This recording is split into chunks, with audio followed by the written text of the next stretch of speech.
म्हणजे जुन्या पिढीने जी पिढी होती त्यांनी ती शाळा तेव्हा दत्तक घेतली. मूर्ती ही दरवर्षी आम्ही वेगळ्या रूपात बघतो, पण आमची भक्ती ही त्या मूर्तीसाठी सेमच असते, एकदम सारखी. तर तेव्हा इतकी अशी टेक्नॉलॉजी अडॅप्टेड अशी मंडळं नव्हती. अगदी चलचित्र म्हणून हे लोकांना हा नवीन कॉन्सेप्ट होता तेव्हा. तशी मंडळाची आमच्या शान म्हणजे चलचित्र, म्हणजे तो प्रेक्षकांना भरपूर आवडतं. ते बसून म्हणजे एका टायमाला आम्ही 150-200 पब्लिक माणसं एका टायमाला बसून बघतात आणि त्यांचे बसून बघतात आणि म्हणजे ते 10 मिनिटाचं आमचं स्क्रिप्ट असतं. ते सांगूनच जातं की तुम्ही जे करता ते कुठेच नाहीये. असं नाही की आम्ही बोलतोय किंवा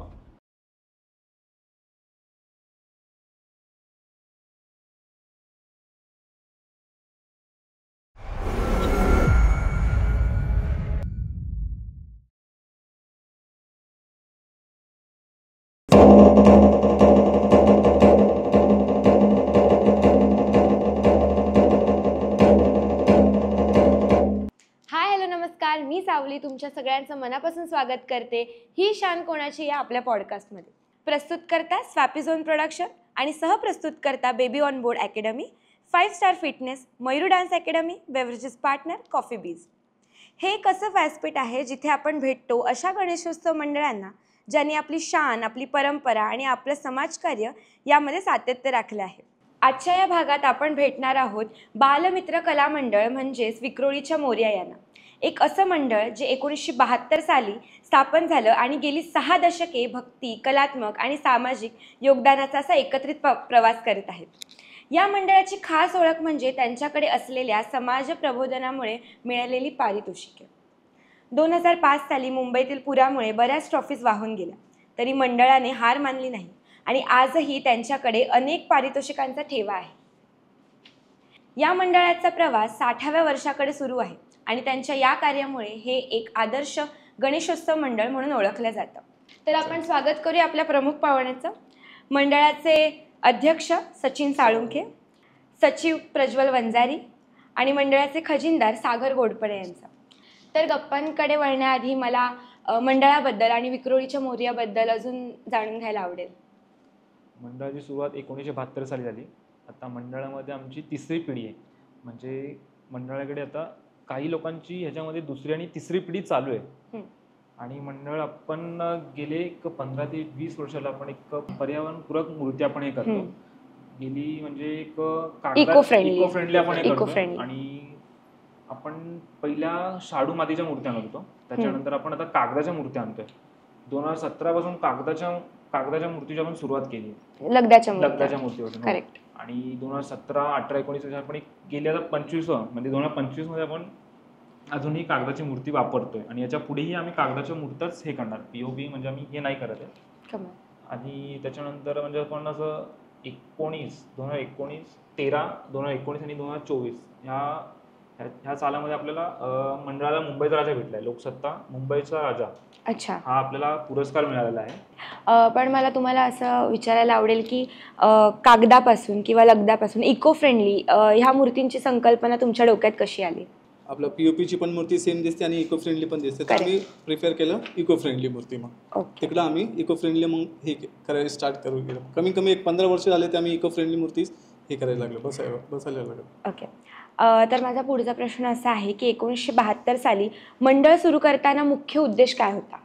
मंडळाचा मुख्य उद्देश म्हणजे हेच होता की सर्वांनी एकत्र येऊन लोकमान्य टिळकांचा जो संदेश होता तोच आमचा संदेश आहे की सर्वांना एकत्र येऊन सण साजरा मराठी जे सण आहेत ते एकोप्याने साजरे केले पाहिजे. तर आता आपण जाणून घेऊया मंडळाचा सामाजिक उद्देश. विक्रोळीचा मोरया हे मंडळ रायगड जिल्ह्यातील एका शाळेला दत्तक घेतलं आहे मंडळाने. दरवर्षी तिथे शालेय गणवेश, वह्या, पुस्तकांचं वाटप केलं जातं. तर मला जाणून घ्यायला आवडेल की तुमच्या या सामाजिक कार्याबद्दल तुम्ही अजून काही सविस्तर सांगू शकाल? मंडळाने शाळा म्हणजे एक हेडुटणे गाव आहे, तिथून आपण एक शाळा पण दत्तक घेतलेली आहे. म्हणजे पूर्ण असं त्याचा जो खर्च काय असेल तो मंडळ दरवर्षी आपण हे करतो, मंडळातर्फे जातो. आणि विभागामध्ये रक्तदान शिबिर होतं गणपतीच्या काळामध्ये, त्याच्यानंतर नेत्रचिकित्सा होतात, त्याच्यानंतर काही गरजू विद्यार्थ्यांना किंवा काय आम्ही एक स्कॉलरशिपची एक योजना होती ती अजून मला वाटतं चालूच आहे आमची ती. त्याच्यानंतर विभागामध्ये काही प्रॉब्लेम्स किंवा काही असेल तर मंडळ तिथे एक पुढाकार घेऊन ते हे करतं, म्हणजे पुढाकार घेऊन मंडळ तिथे एक प्रयत्न करतं की लवकरात लवकर आपल्या मंडळाकडून व्हावं, ह्याचा मंडळातर्फे हे होत. म्हणजे पण शाळाच का दत्तक घ्यावी असं तुम्हाला वाटलं? तिसरी पिढी आता आमची आली आहे, तसं आमच्या जुन्या पिढीने जी पिढी होती त्यांनी ती शाळा तेव्हा दत्तक घेतली. त्यांचा एक उद्देश होता की म्हणजे वडिलोपार्जित हे मंडळ चालू आहे, तसं त्यांचा एक उद्देश होता की आपण एक शाळा दत्तक घ्यावी आणि तिथे आपण हे करावं. जसं आदिवासी भागात चालतं तसं आमच्या मंडळाने ही शाळा दत्तक घेतली होती. सुंदर, फारच सुंदर. तेच म्हणजे केवळ शरीर कमवणं नाही, तर आत्मविश्वास, शिस्त आणि प्रेरणादायी जीवनशैलीचा मार्ग, आणि हे सगळं मिळते ह्या जिममध्ये. मी गिरीश खोटियात आपलं स्वागत करतो 5 स्टार फिटनेसमध्ये. गेले 9 वर्ष हे जिम मी आणि माझी टीम चालवते आणि इथे राज्य आणि राष्ट्रीय पातळीवरचे खेळाडू सराव करतात आणि सेलिब्रिटीज आपलं फिटनेस जर्नी इकडूनच सुरू करतात. आपल्याकडे स्वतंत्र फ्लोर आहे, तसं बघायला गेलं तर लेगचा फ्लोर वेगळा आहे, त्याच्यानंतर अपर बॉडी फ्लोर आहे, त्याच्यानंतर cardio section, after that CrossFit आणि योगा, किक बॉक्सिंग आणि झुंबा. आपला इक्विपमेंट्स जे आहे सगळे ब्रँडेड इक्विपमेंट्स आहे आणि वेल एज्युकेटेड सर्टिफाईड ट्रेनर शिकवत. तर आज आपला फिटनेस प्रवास सुरू करा. आपला फेसबुक आणि इंस्टाग्राम फॉलो करायला विसरू नका. चला उतार हाकावा आणि आजच जिमला या.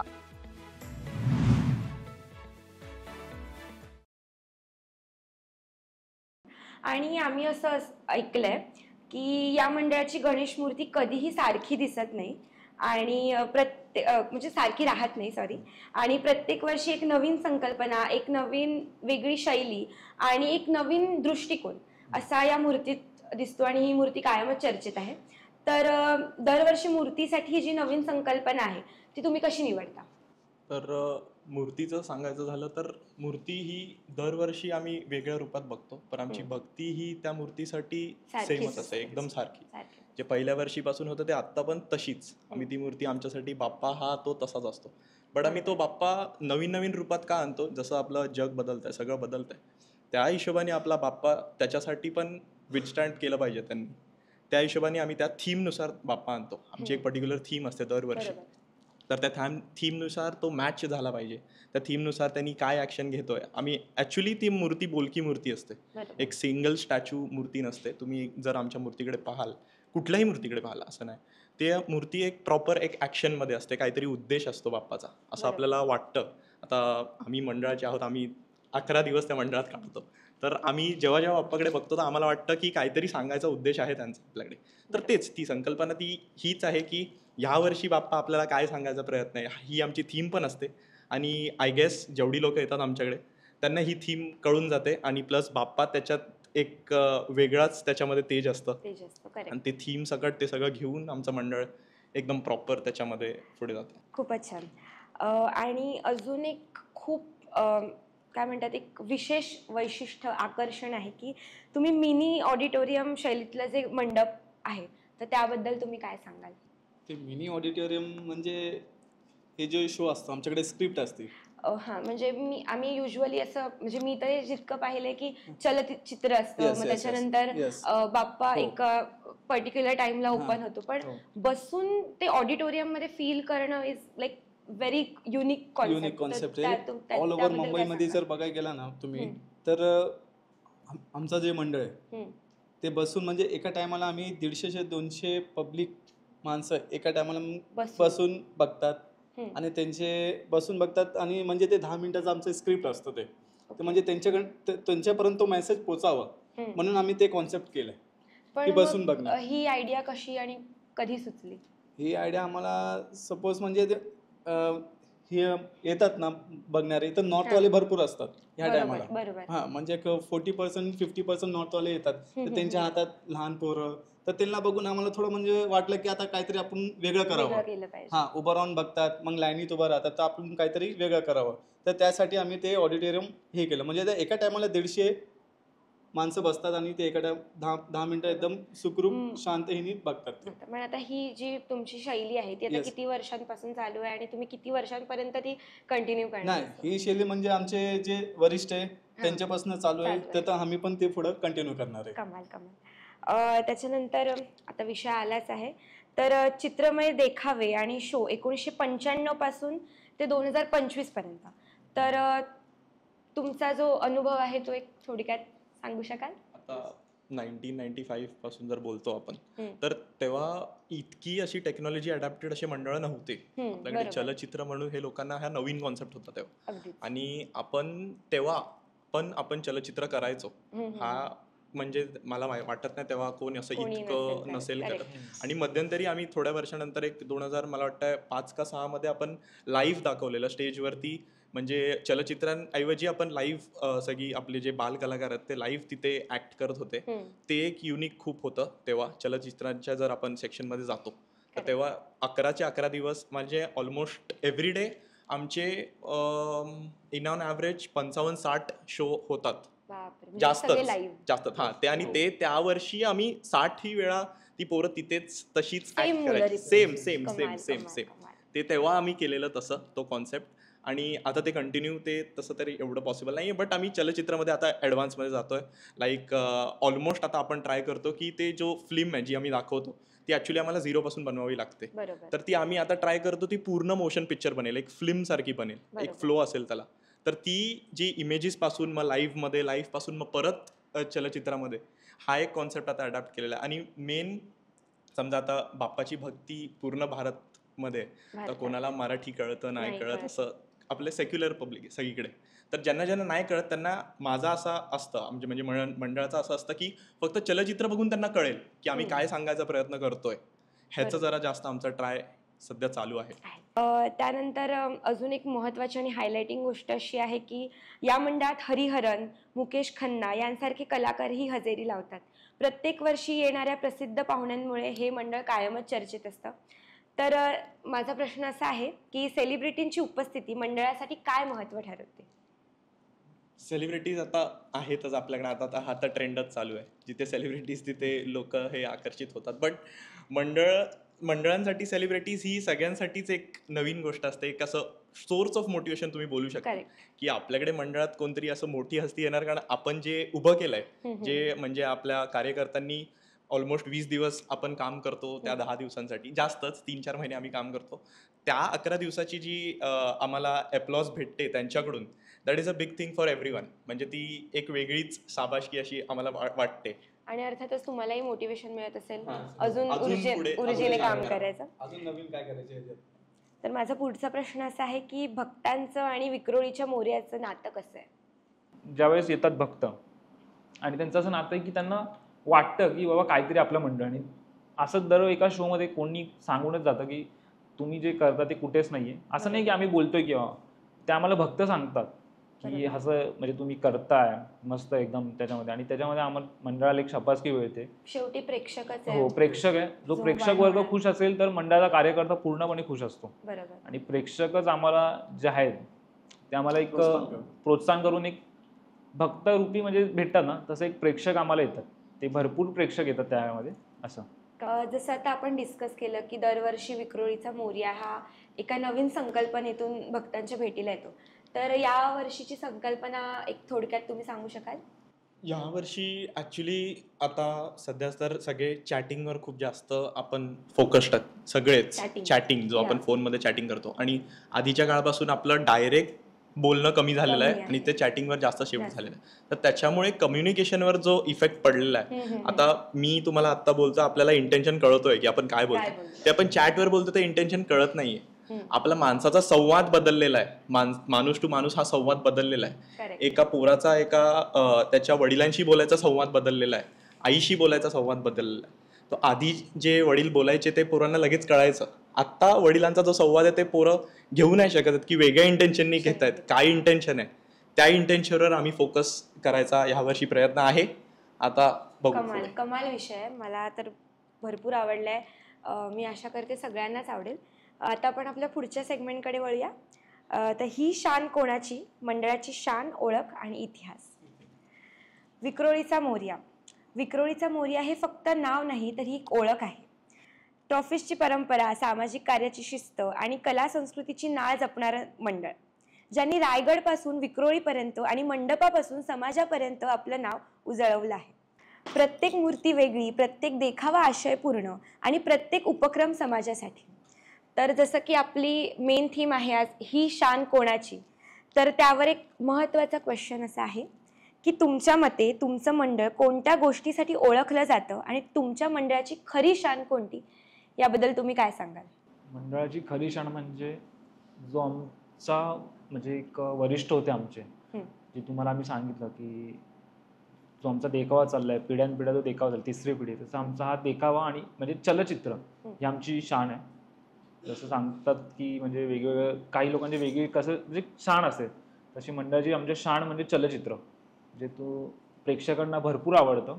आणि हे चलचित्र जसं आम्ही 1995 सालापासून स्टार्ट केली सुरुवात, 2025, आणि याच्या पुढेही हा जो वारसा चालू आहे आमचा, ही शान जसं तुम्ही सांगितलं, चलचित्र हे आम्ही तसंच चालू ठेवणार. बरोबर. आणि आता अजून एक असा प्रश्न होता की कोणत्या गोष्टीसाठी ओळखलं जातं, तर चलचित्रासोबत अजून तुमचा काही USP पॉईंट आहे ज्यासाठी मंडळ ओळखलं जातं? जे येतात प्रेक्षक चलचित्र बघायला, बसायची पद्धत ती, आणि अरेंजमेंट मॅनेजमेंट, तेच आमची म्हणजे पुढं पण आमचं तेच असं मोटिव्ह असणार. तर आता आपण आपल्या पॉडकास्टच्या नेक्स्ट सेगमेंटकडे वळूया, जे आहे टिप्स फॉर अदर मंडळ. तर प्रश्न असा आहे की यंदा आपलं 54वं वर्ष आहे, तर तुम्ही इतर भावी मंडळांना काय संदेश द्याल?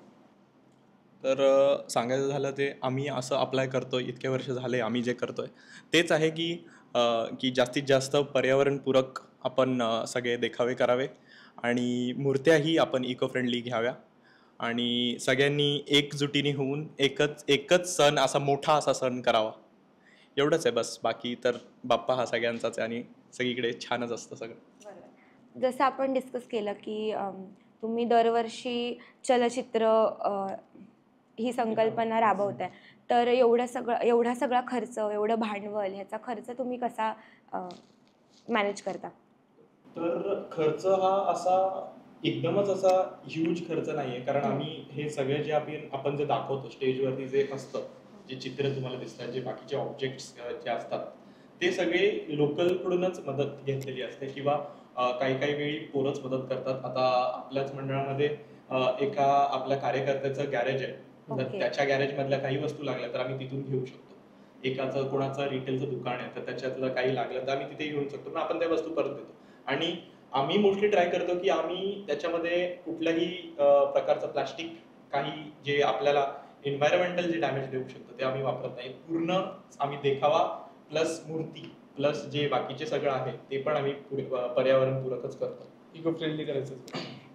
तर अशाच आता आपल्या गप्पा अजून रंगत चालल्यात, पण आता आपल्याला थांबावं लागणार आहे. तर आगामी भागात आपण भेटतच राहू अशा एका नवीन मंडळासोबत. तोपर्यंत माझ्यासोबत रिपीट करणार, ही शान कोणाची? विक्रोळीच्या मोर्याची. ही शान कोणाची हा पॉडकास्ट प्रस्तुत केला होता स्वापी झोन प्रोडक्शनने. सहप्रस्तुत करत आहेत baby on board academy, 5 star fitness, Mayur dance academy आणि बेवरेज पार्टनर आहेत कॉफी बीज. तर भेटूया अशाच एका भागात एका नवीन मंडळासोबत आणि एका नवीन गोष्टीसोबत. धन्यवाद. ही शान कोणाची? विक्रोळीच्या मोर्याची. बळकरी बाप्पा मोरया. मंगलमूर्ती मोरया.